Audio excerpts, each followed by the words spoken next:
Selamat pagi Tribuners, Anda sedang menyaksikan live update pagi Tribun News edisi Senin 3 April 2023. Pagi ini akan kami sajikan informasi teraktual dan menarik untuk Anda. Bersama saya Justina Kartika adalah live update pagi selengkapnya. Kita masuk berita pertama Tribuners. Penyidik Komisi Pemberantasan Korupsi KPK menjadwalkan pemeriksaan mantan Kepala Bagian Umum Direktorat Jenderal Pajak DJP Kanwil Jakarta Selatan II, Rafael Alun Trisambodo hari ini, Senin 3 April 2023.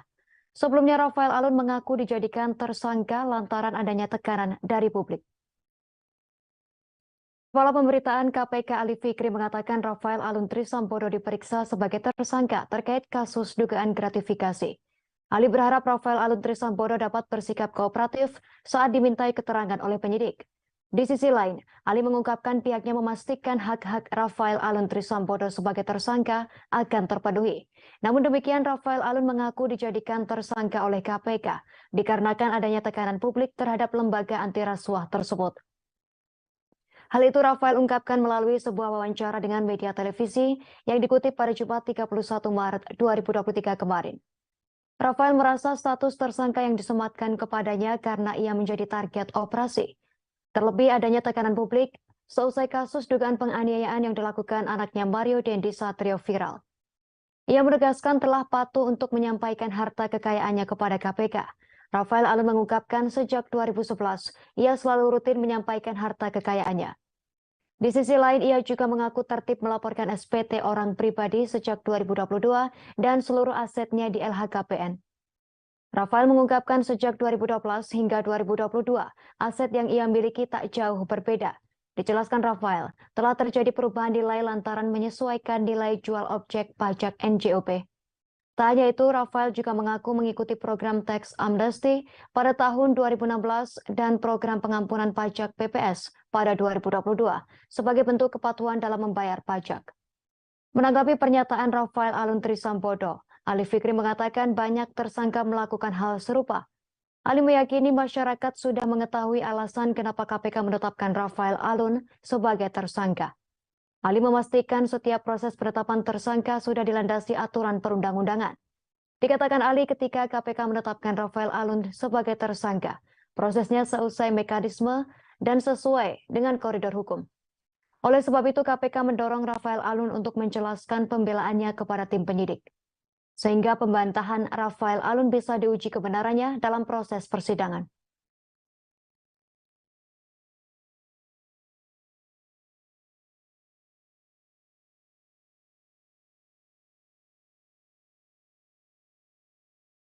Mantan pejabat Direktorat Jenderal Pajak DJP Kementerian Keuangan Kemenku Rafael Alun Trisambodo buka suara mengenai harta kekayaannya sebanyak 37 miliar rupiah yang ia simpan di Safe Deposit Box atau SDB.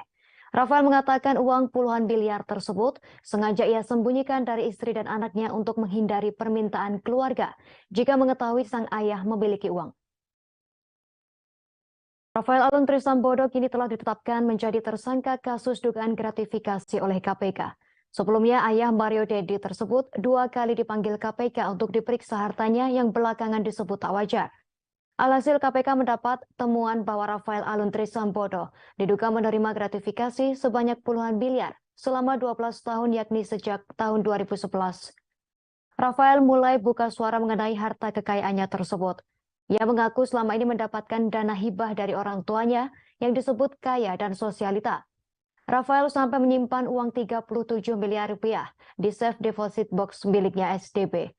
Terbongkar pula jika uang simpanan tersebut disembunyikan pula dari istri dan anaknya.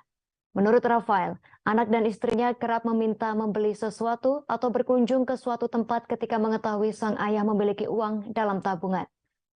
Di dalam keluarganya, tabungan memang harus terbuka. Karena itu, ia memutuskan untuk membuka SDB atas namanya sendiri tanpa diketahui istri dan sang anak. Rafael Alun membantah tindakannya menyimpan valuta asing dalam SDB sebagai bentuk upaya menggelapkan asal-usul hartanya. Sebab SDB tersebut tercatat atas nama Rafael Alun sendiri. Pada kesempatan tersebut, Rafael Alun mengaku tak mengetahui pihak-pihak yang disebut memberikan uang kepadanya. Ia mengklaim tak pernah menerima pemberian uang dari orang lain selama bekerja. Menurut Rafael, uang dalam SDB itu bersumber dari penjualan aset tanah yang dihibahkan orang tuanya pada 2010.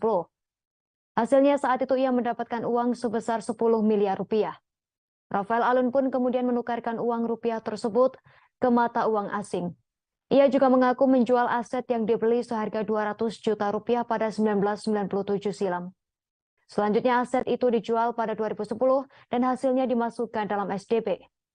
Kemudian sumber SDP lainnya adalah penjualan aset di Jalan Pangandaran Bukit Sentul, rumah di England Park Bukit Sentul, dan reksadana senilai 2,4 miliar rupiah di Bank Mandiri.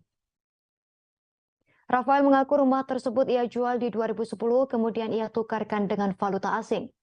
Sehingga menurut Rafael meningkatnya nilai itu dengan valuasi sekarang karena ada peningkatan nilai kurs mata uang asing.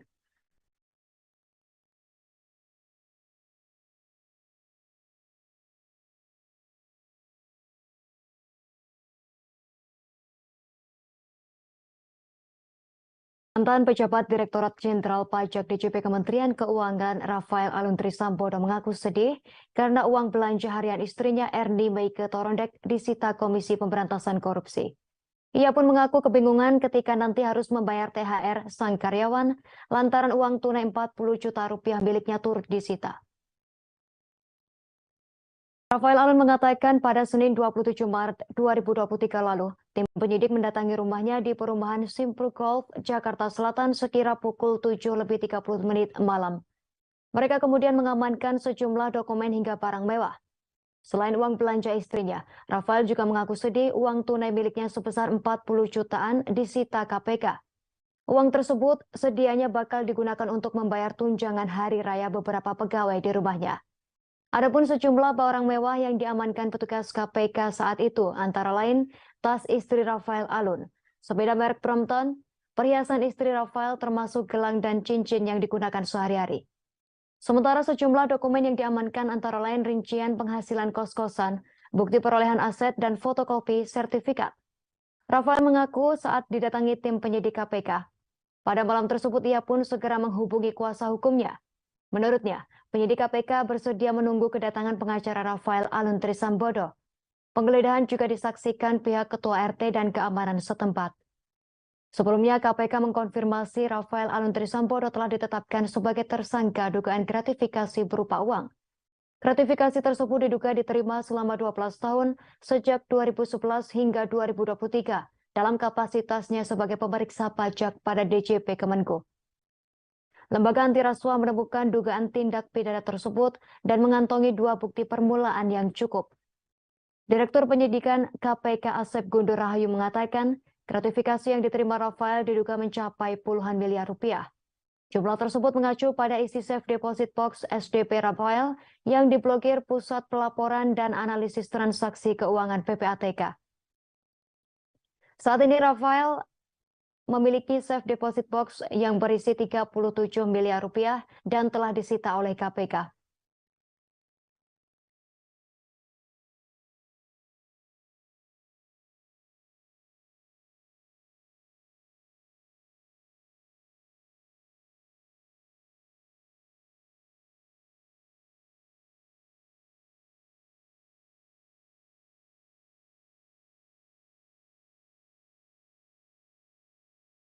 Video mantan pegawai pajak Rafael Alun Trisambodo menangis lantaran tak ada uang untuk makan. Namun tersorot ia memakai jam tangan mewah menjadi perbincangan di media sosial. Diketahui seusai ditetapkan sebagai tersangka kasus gratifikasi oleh KPK, Rafael Alun Trisambodo membuat wawancara klarifikasi di sebuah stasiun televisi. Dalam wawancara tersebut, Rafael Alun Trisambodo masih tak mengaku melakukan korupsi. Ia juga mengaku menangis lantaran seluruh uangnya disita oleh KPK. Rafael Alun pun mengaku sisa uang 45 juta rupiah miliknya ikut disita KPK sehingga ia harus mendapatkan makan dari tetangga. Rafael pun menangis saat menceritakan kisah pilunya seusai harta fantastisnya viral di media sosial. Namun saat hendak mengusap air matanya dengan tisu, netizen pun salah fokus dengan jam tangan yang dipakai Rafael Alun. Masalah jam tangan tersebut terbilang cukup mewah untuk sekelas orang yang mengaku sudah tak memiliki uang sepeser pun. Bahkan diduga jam tangan tersebut bermerek Tag Heuer Connected yang dibanderol seharga 250 juta rupiah. Dari sejumlah situs jam tangan bermerek tersebut dihargai sekitar 15 juta rupiah hingga 40 juta rupiah. Warganet pun menduga Rafael Alun akan mengaku jam tangan itu KW, seperti para pejabat lainnya. Pasalnya para pejabat akhir-akhir ini berbondong-bondong mengaku barang mewah miliknya KW, seusai terjiduk flexing oleh netizen. Diberitakan sebelumnya Rafael Alun akhirnya mau berbicara ke media seusai ditetapkan sebagai tersangka oleh KPK kasus dugaan gratifikasi. Sosoknya ikut disorot bersamaan dengan kasus penganiayaan yang dilakukan anaknya Mario Dendi Satrio. Rafael Alun pun kini pasrah dengan pemberitaan tersebut. Ayah 4 anak itu pun tak segan meminta maaf kepada keluarga David sebab kini kondisi David masih belum pulih pasca dianiaya Mario Dendi. Bercerita panjang lebar terkait kasus Mario Dendi, Rafael pun teringat dengan sosok putra keduanya tersebut. Diakui Rafael, Mario Dendi adalah putra kebanggaannya karena memiliki cita-cita yang tinggi. Namun setelah bersekolah di semi militer, sifat baik Mario Dendi disebut berubah drastis. Hal tersebutlah yang membuat Rafael Alun khawatir. Terus membahas soal sang putra, tangis Rafael Alun pun tiba-tiba pecah. Dalam tayangan video di sebuah YouTube, Rafael berurai air mata saat membahas terkait Mario Dendi Satrio. Ia berharap putranya tak dihukum melebihi apa yang ia lakukan, lantaran Mario Dendi masih memiliki masa depan yang panjang. Halo David, ini Jimmy Multazam, salam kenal ya. Cepat pulih, nanti kita nongkrong lagi sama Om Boni. Come back stronger my friend, strong boy. Kita ke informasi selanjutnya, Tribuners. Jonathan Latumahina membagikan kondisi perkembangan sang putra David yang kini masih terbaring di ruang ICU akibat penganiayaan Mario Dendi. Jonathan menyebutkan bahwa saat ini kesadaran David sudah mulai membaik setelah 42 hari terbaring di Rumah Sakit Mayapada. Hal tersebut disampaikan Jonathan Latumahina melalui cuitan Twitternya Siksiksak pada Minggu 2 April 2023. Ia menyebutkan bahwa kesadaran David kini terbagi dua, yakni kuantitatif dan kualitatif. Secara kuantitatif, kondisi David kini sudah membaik, bahkan organ vital juga tak ada kendala. Namun secara kualitatif, menurut pihak RS Mayapada, David kini masih membutuhkan jangka waktu panjang terkait pemulihannya secara fisik dan psikis. Sehingga pihak rumah sakit membutuhkan waktu untuk terapi. David perawatan di rumah dengan protokol ketat selama 6 bulan sampai 1 tahun. Lebih lanjut, Jonathan menyebutkan bahwa kini David masih tetap berada di ruang ICU karena kondisi fisiknya masih rentan demam tinggi. Kendati demikian, Jonathan Latumahina meminta doa dan dukungan agar kondisi David bisa stabil. Sementara dalam cuitan sebelumnya, Jonathan Latumahina juga mengunggah video ucapan dari Jimmy Multazam yang turut mendoakan kesembuhan David. Pasalnya sosok musisi Jimmy Multazam ini ternyata salah seorang musisi yang digemari oleh David Latumahina. Menanggapi video tersebut, David tampak begitu bahagia sembari tersenyum mendengar ucapan doa sang musisi yang digemarinya tersebut.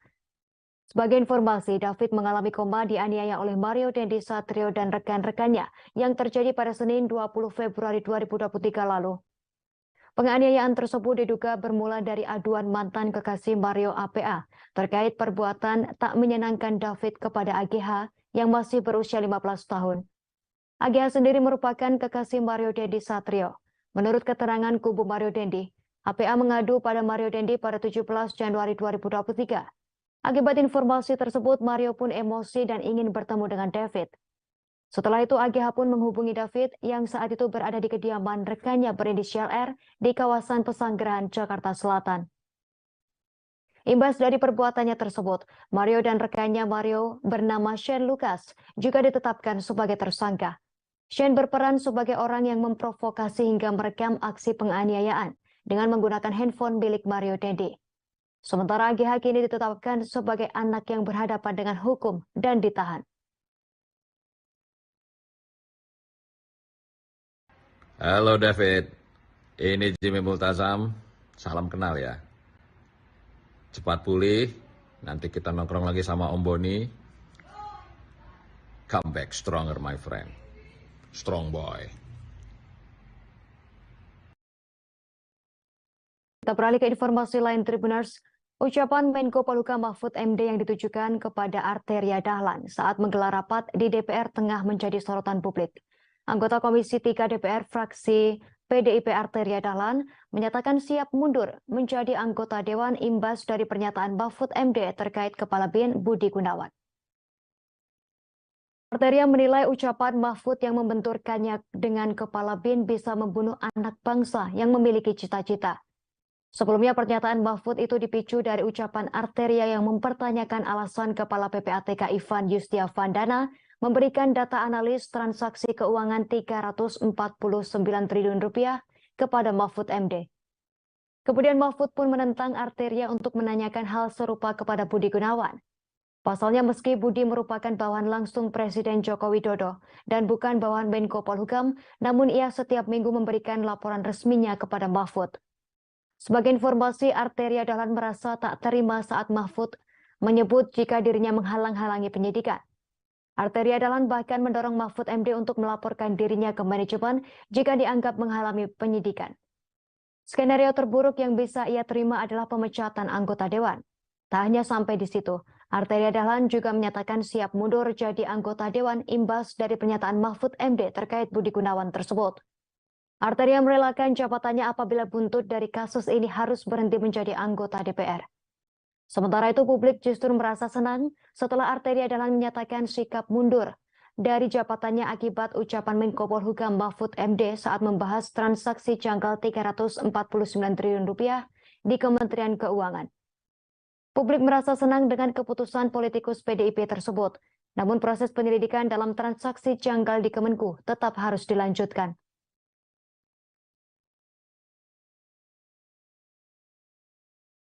Saya hormat sama Pak Mahfud.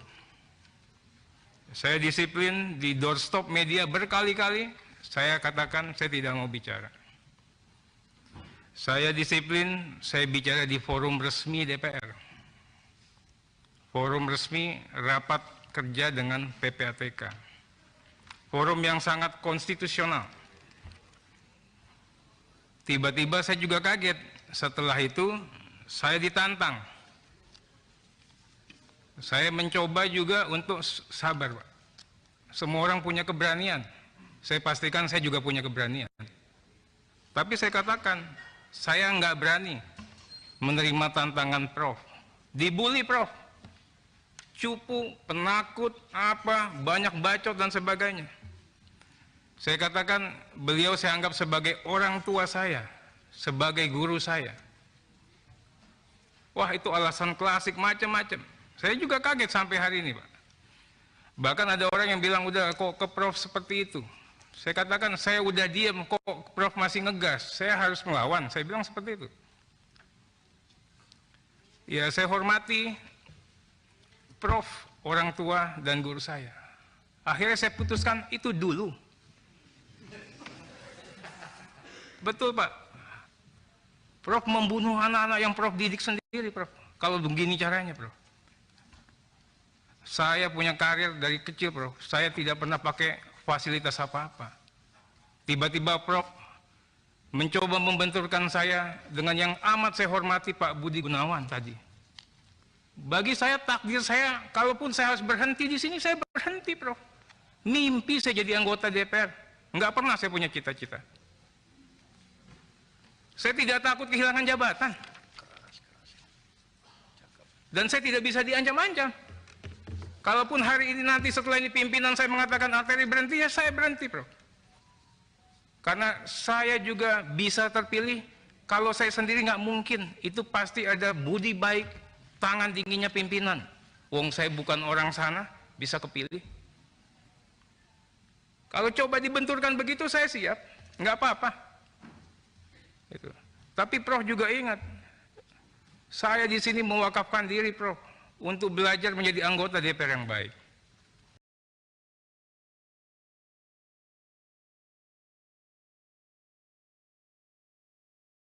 Orang TNI Gadungan berpangkat Sersan Mayor Serba ditangkap oleh Babinsa berpangkat Sersan II di Bilangan Jatiasih, Kota Bekasi pada Minggu 2 April 2023. Dan Dim 0507 Kota Bekasi Kolonel Kav Luluk Setianto mengatakan TNI Gadungan bernama Adiat Heriadi tersebut ditangkap saat Babinsa Serda Ayupti hendak berkendara menuju Kodim 0507 Bekasi.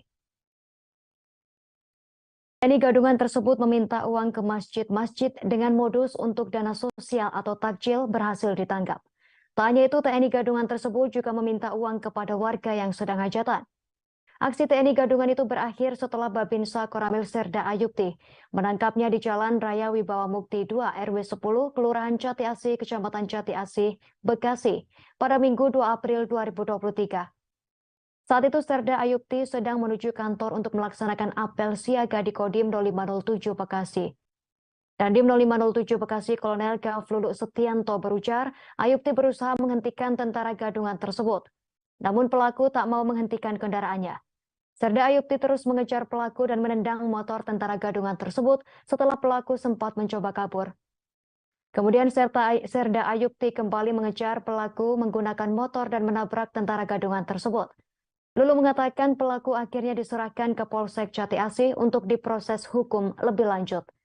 Barang bukti dari tentara Gadungan tersebut yang diserahkan, yakni 1 buah seragam PDH PM Mabes TNI berpangkat Sersan Mayor, 1 buah motor Vario tahun 2017 bernomor polisi B3476 ELD dan kuncinya, 1 buah STNK atas nama UD, 1 buah KTP atas nama Adiat Heriadi, serta 1 buah belangko kosong KTA TNI, dan uang tunai 850.000 serta kartu berobat rumah sakit. Informasi yang diperoleh pelaku meresahkan masyarakat Jati Asih sekira lebih dari 1 tahun, yang dalam aksinya selalu menggunakan pakaian dinas PDH PM Mabes TNI.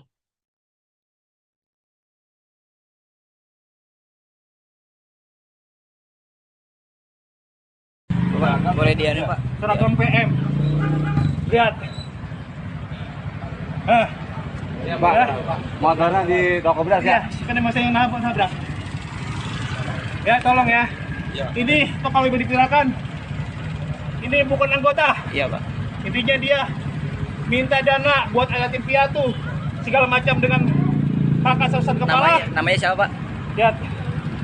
Haryadi. Keluarga pelajar berinisial MS berusia 19 tahun menilai aparat kepolisian terkesan menutup-nutupi CCTV yang merekam kecelakaan pengemudi Mercedes-Benz MM 19 tahun di bilangan Pasar Minggu, Jakarta Selatan. MM yang merupakan anak petinggi Polri tersebut menabrak sepeda motor yang dikendarai SP dan ditumpangi MS. Korban SP mengalami luka-luka sementara MS meninggal dunia di lokasi kejadian. Menurut keterangan sang kakak MSN, pihak aparat enggan memperlihatkan rekaman CCTV dengan visual terbaik. Keluarga korban justru dipersulit dan hanya mendapatkan rekaman CCTV yang letaknya jauh dari tempat kejadian perkara.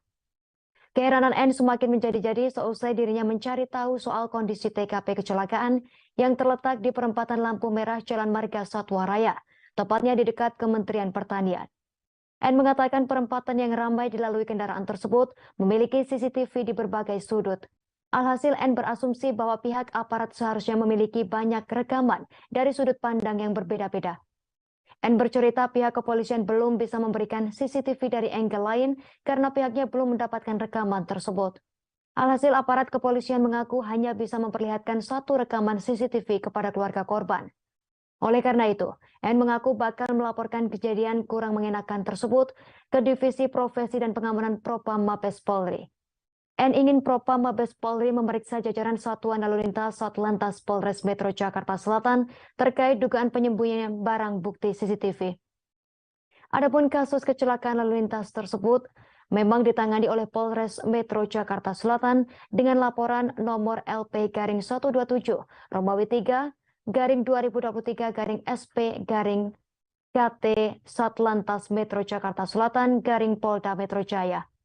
Kepala Satuan Lalu Lintas Kasat Lantas Polres Metro Jakarta Selatan Kompol Bayu Marfiando mengatakan kecelakaan tersebut terjadi lantaran motor yang dikendarai SB dan ditumpangi oleh MS menerobos lampu lalu lintas. Hal tersebut diungkapkan Kompol Bayu Marfiando kepada wartawan pada Jumat 31 Maret 2023. Berdasarkan keterangan saksi, mobil yang dikemudikan MM melaju dari Mampang arah Ragunan di Jalan Marga Satwa, Pasar Minggu, Jakarta Selatan pada Minggu 12 Maret 2023. Sesampainya di perempatan Kementerian Pertanian, mobil MM menabrak sepeda motor yang dikendarai SB dan ditumpangi oleh MS. Kecelakaan tersebut membuat SP terluka dan tak sadarkan diri hingga harus membuatnya menjalani perawatan di Rumah Sakit Umum Daerah Pasar Minggu hingga saat ini. Sementara itu MS langsung meninggal dunia di tempat kejadian perkara.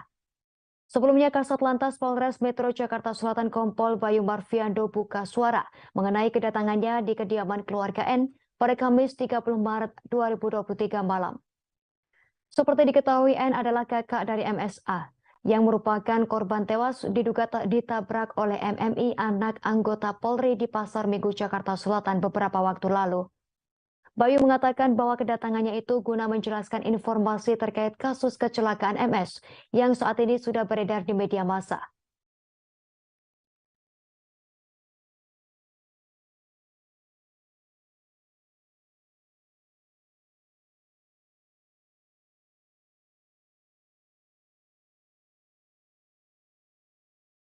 Kecelakaan maut antara mobil Mercedes-Benz dan dikemudikan oleh MM dengan sepeda motor yang dikendarai pelajar SP dan ditumpangi oleh MS terjadi di bilangan Pasar Minggu Jakarta Selatan.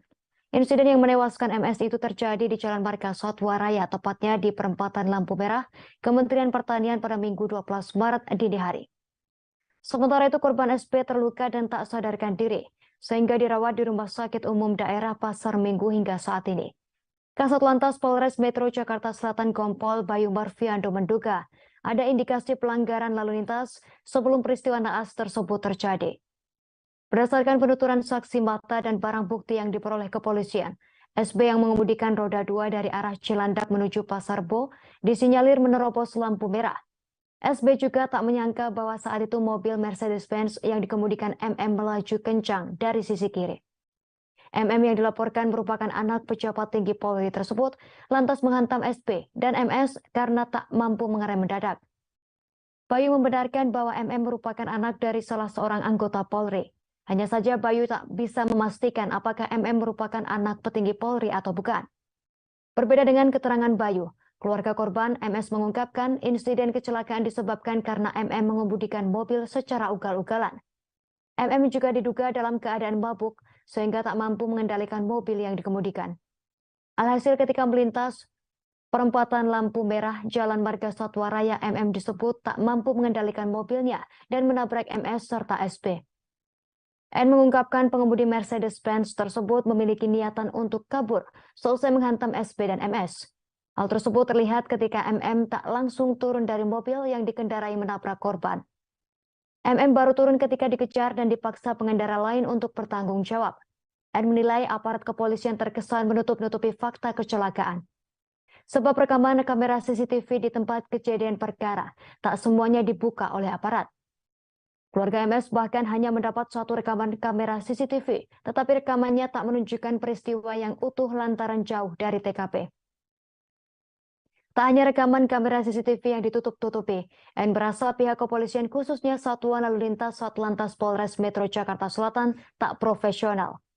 N mengungkapkan bahwa ada oknum dari Satlantas Polres Metro Jakarta Selatan yang membuat laporan palsu terkait insiden kecelakaan tersebut. Oleh karena itu, keluarga MS akan menyambangi Propam Mabes Polri guna melaporkan oknum tersebut atas keterangan yang tak sesuai fakta di lapangan.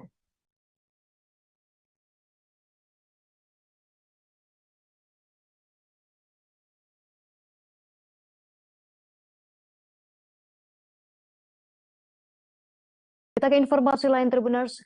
Beredar video di media sosial yang memperlihatkan pengakuan seorang narapidana terkait sosok Linda Puji Astuti alias Anita.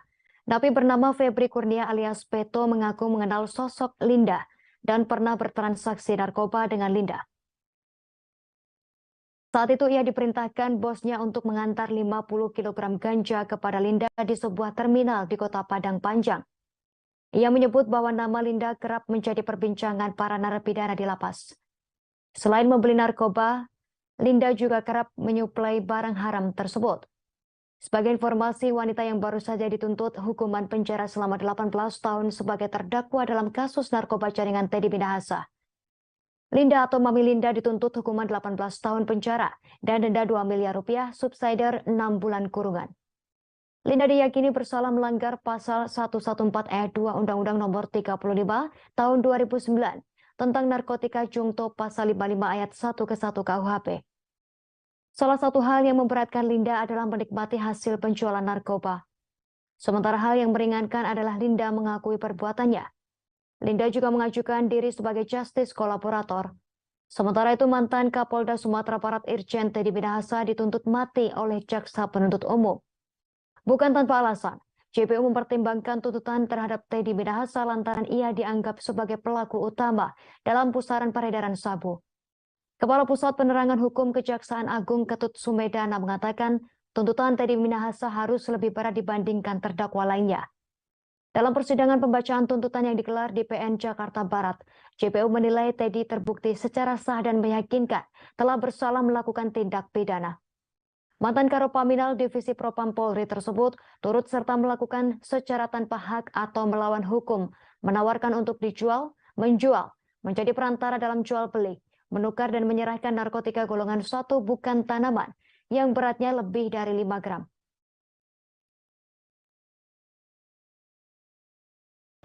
Assalamualaikum warahmatullahi wabarakatuh. Sedikit mungkin berbicara tentang Mami Linda. Saya tahu Mami Linda berawal dari pembicaraan tentang para napi di Lapas Biaro Bukit Tinggi. Salah satu hubungan yang pernah saya lakukan dengan Mami Linda, saya diperintahkan oleh bos saya untuk mengirimkan ganja dengan tujuan Mami Linda sebanyak 50 kilo ganja. Jadi saya disuruh mengantarkan ke terminal sayur Kota Padang Panjang. Dan setelah bahan diterima dan dengan waktu yang telah disepakati, ternyata Mami Linda tidak membayar sisa pembayaran ganja tersebut kepada bos saya.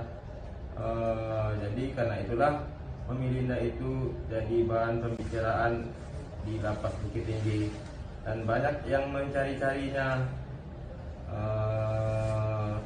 Itu pun udah rahasia umum di Lapas Bukit Tinggi bahwasanya Mami Linda itu sering bertransaksi. Pokoknya udah terkenal. Terkenal itu sebagai penipu. Kadang-kadang dia yang nyuplai narkoba, kadang-kadang dia yang beli narkoba. Begitulah pembicaraan tentang Mami Linda di Lapas Biaro. Dan saya beri bersumpah atas nama Tuhan, apa yang saya bicarakan ini benar adanya dan tidak ada paksaan dari manapun. Sekian dari saya. Assalamualaikum warahmatullahi wabarakatuh. Presiden Joko Widodo mengungkapkan beberapa pemain tim nasional Indonesia U20 ingin berkuliah serta menjadi anggota TNI, Polri maupun pegawai negeri sipil atau PNS. Merespons hal tersebut, Polri menyatakan siap menampung para pemain tim nasional Timnas Sepak Bola Indonesia U20 yang batal berlaga setelah gelaran Piala Dunia U20 di Indonesia dibatalkan. Penggawa tim nasional Timnas U20 dipastikan tak akan tampil di Piala Dunia U20 setelah penyelenggaraan batal terlaksana di Indonesia seusai FIFA mencabut status sebagai tuan rumah. Tentu saja tak jadinya Timnas U20 tampil di ajang Piala Dunia U20 menimbulkan rasa kecewa bagi para pemain. Lantaran sudah sejak lama melakukan persiapan termasuk latihan secara rutin. Diketahui para pemain tersebut ada yang berkeinginan untuk bisa melanjutkan pendidikan hingga masuk menjadi anggota TNI Polri. Untuk mengobati rasa kekecewaan para pemain Timnas U20, Kepolisian Republik Indonesia Polri memberikan peluang untuk bisa bergabung menjadi anggota kepolisian. Kadif Humas Polri Irjen Sandi Nugroho mengatakan pihaknya sangat terbuka untuk melakukan rekrutmen untuk masuk ke Korps Bayangkara. Meski demikian, Sandi menuturkan para jebolan Timnas U20 tersebut tetap harus melewati sejumlah ketentuan yang berlaku saat seleksi masuk Polri. Menurut Sandi, dalam penerimaan anggota kepolisian terdapat jalur rekrutmen proaktif. Satu di antaranya yakni bisa memanfaatkan jalur ini adalah punggawa Timnas U20 yang batal tampil di Piala Dunia U20. Sandi mengatakan bahwa rekrutmen proaktif di Polri adalah penerimaan anggota melalui tindakan penguatan, penghargaan, serta melalui bakat termasuk di bidang olahraga seperti sepak bola. Nantinya jika ada punggawa timnas U20 yang berminat menjadi bagian dari kepolisian, maka harus ikut dalam melewati ketentuan yang telah ditetapkan sebagaimana yang berlaku dalam proses penerimaan anggota Polri. Sebagai informasi, Presiden Joko Widodo membeberkan isi pembicaraan dengan para pemain timnas U20 saat menyaksikan latihan timnas U20 di Gelora Bung Karno GBK Jakarta Pusat. Dalam pembicaraan tersebut, para pemain menjelaskan keinginan mereka seusai gagal tampil di Piala Dunia U20. Presiden Jokowi mengatakan para pemain timnas ingin melanjutkan pendidikan ke jenjang yang lebih tinggi dari sekarang.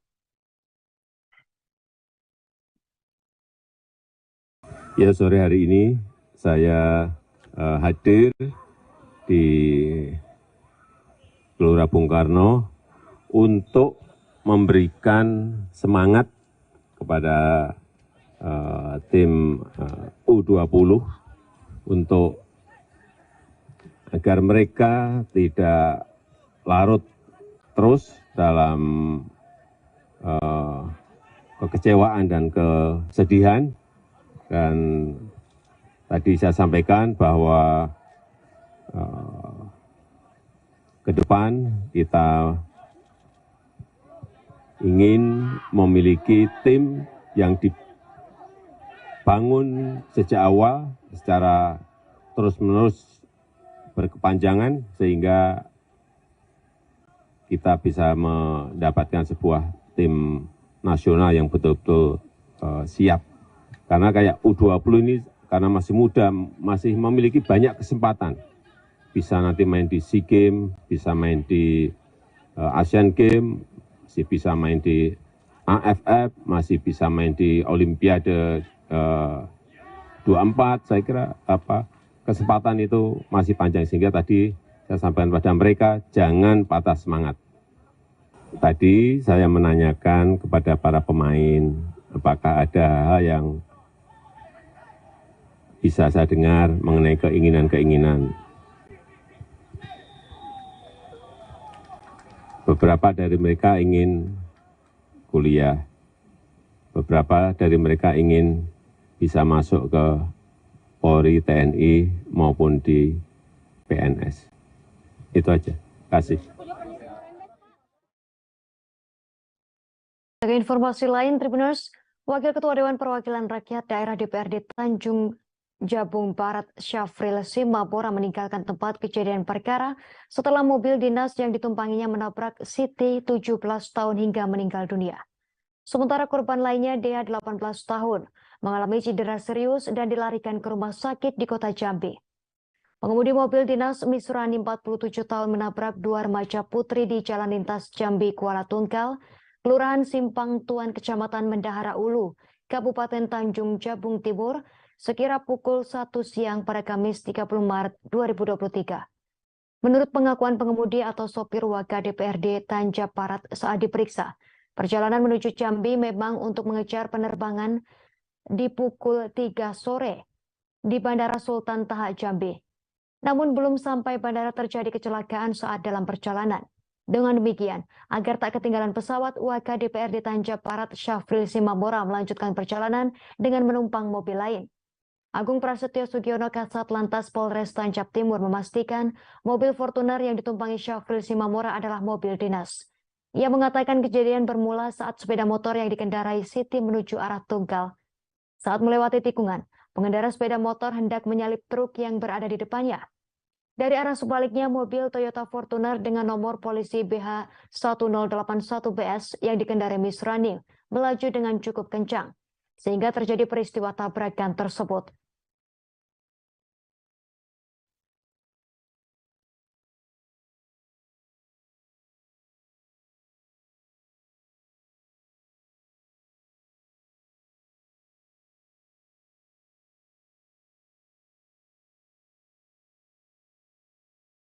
Kabar kurang sedap mengenai sepak bola tanah air kembali tersiar. Malam tadi, 2 April 2023, sepak bola Indonesia kembali harus tercoreng akibat kerusuhan antara pendukung PSIS Semarang dan PSS Sleman. Pertandingan PSIS Semarang versus PSS Sleman pada Minggu 2 April 2023 diwarnai kericuhan. Kerusuhan terjadi antara supporter PSS Sleman di Tribun Timur dan supporter PSIS Semarang Snacks di Tribun Utara. Kerusuhan itu terjadi menjelang berakhirnya babak pertama. Bermula dari saling adu yel-yel supporter, kedua kelompok mulai panas dengan saling lempar. Pelemparan sempat reda saat dari masing-masing kubu ada yang meredam amarah. Dari pantauan Tribun Jateng, kerusuhan kembali terjadi setelah supporter PSS Sleman akhirnya menjebol pagar pembatas. Bentrokan tak terhindarkan, supporter PSIS Semarang Snacks bahkan sampai turun dan keluar dari Tribun Utara untuk menyelamatkan diri. Akibatnya beberapa supporter mengalami luka-luka dalam kejadian tersebut. Mereka mendapat pertolongan medis dan kemudian dibawa oleh ambulans. Akibat kerusuhan itu, babak kedua sempat mundur dari waktu yang seharusnya. Kini pertandingan kembali berlanjut dengan kedudukan akhir 5-2 untuk kemenangan PSIS. Supporter Brigata Kurvasud BCS PSS Sleman masih tertahan di Stadion Jatidiri. PSIS Semarang menambah keunggulan melawan PSS Sleman dalam lanjutan pekan 32 Liga 1 pada Minggu 2 April 2023 malam. Bermain di Stadion Jatidiri Semarang, skor saat ini 5-2 untuk PSIS Semarang versus PSS Sleman. PSIS Semarang unggul lewat gol dari Septian David Maulana pada menit ke-8, kemudian Wawan Febrianto pada menit ke-35, Taisia Marukawa pada menit ke-52, Vitinho pada menit ke-68, dan Carlos Fortes pada menit ke-87. Sedangkan PSS Sleman membalas lewat gol dari Ricky Kewer pada menit ke-25 dan Ricky Dwi Saputro pada menit ke-32. Menurutnya, berdasarkan percakapan antara sesama mereka di grup WhatsApp, mulanya Snacks dan BCS saling lempar. Kemudian BCS menerobos lantai 3 untuk membalas perlakuan Snacks ke Tribun Utara. Hal tersebut dilakukan dengan cara merusak pagar Stadion Jatidiri Semarang. Sontak saja tayangan video yang disebarluaskan tersebut mendapat sorotan publik. Tercatat 51.000 orang telah menonton video kerusuhan tersebut. Banyak pihak yang menyayangkan kerusuhan yang terjadi antara pendukung PSIS Semarang dan PSS Sleman, terutama oleh karena korban berjatuhan dari kedua belah pihak yang bertikai. Dalam video lanjutan tampak korban berjatuhan dari PSIS Semarang maupun dari PSS Sleman. Ada yang patah tangan dan kepala luka oleh karena lemparan benda tajam. Ironisnya, kerusuhan tersebut terjadi di bulan suci Ramadan.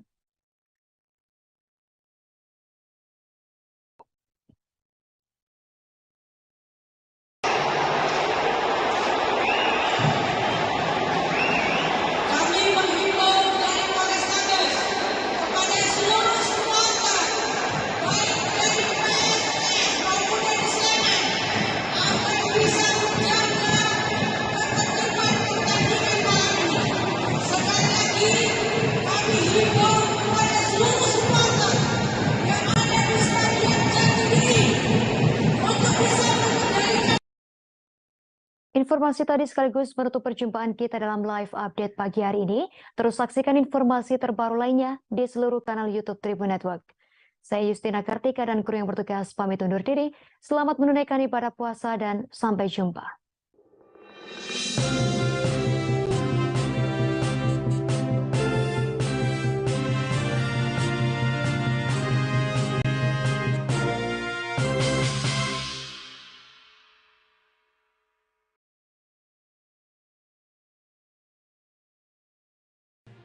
Tribun News Live Update.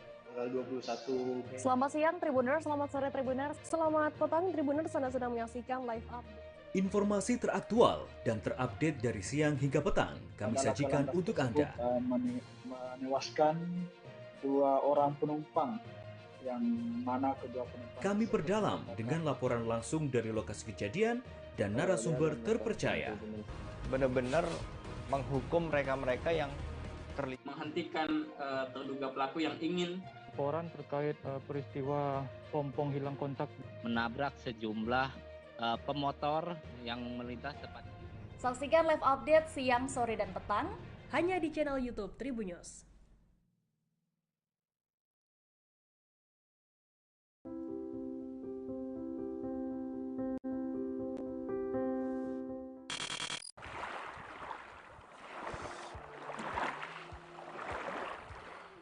Pantai Bakaro yang terletak di distrik Manokwari Timur, Kabupaten Manokwari, Provinsi Papua Barat, memiliki potensi wisata bahari khususnya selancar ombak atau surfing.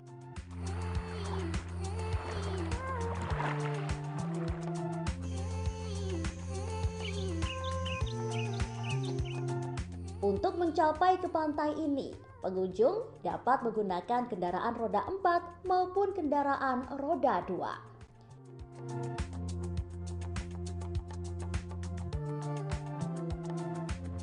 Deburan ombak halus disertai dengan angin sepoi-sepoi juga melengkapi pantai ini seakan menyambut kedatangan Anda.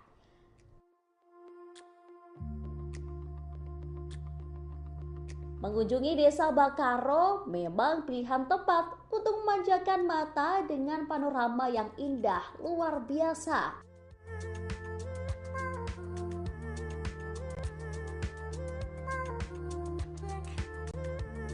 Pantai Bakaro merupakan pantai yang sangat ramai dikunjungi oleh pengunjung mancanegara karena pulau ini terletak sangat eksotis dengan pemandangannya.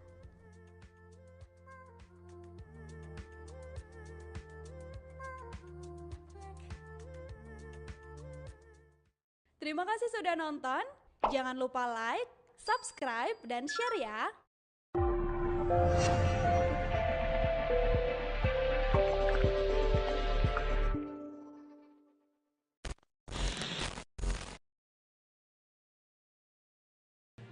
Tribun News Live Update.